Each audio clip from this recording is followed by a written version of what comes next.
अस्सलामुअलैकुम वरहमतुल्लाहि वबरकातुहू। रमज़ानुल मुबारक आते ही दिलों में एक अजीब सी खुशी उतर आती है। ये वो बाबरकत महीना है जिसमें कुरान मजीद नाजिल हुआ और जिसकी हर सात रहमतों से भरी हुई है। रमज़ान हमें भूख और प्यास के ज़रिए सब्र सिखाता है, हमें एहसास दिलाता है कि गरीब और ज़रूरतमंद किस हाल में होते हैं।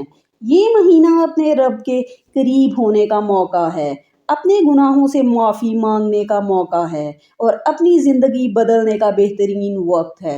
जन्नत के दरवाजे इस महीने में खोल दिए जाते हैं और जहन्नुम के दरवाजे बंद कर दिए जाते हैं और शैतान जकड़ दिए जाते हैं। सोचिए, अगर हम इस महीने में भी ना संभले तो फिर कब संभलेंगे। आइए इस रमज़ान अहद करें कि नमाज कायम करेंगे, कुरान पाक से अपना ताल्लुक़ मजबूत करेंगे और सच्ची तौबा के साथ अपनी ज़िंदगी का आगाज़ करेंगे। अल्लाह हमें इस रमज़ान की सच्ची कदर करने की तौफीक अता फरमाए। आमीन।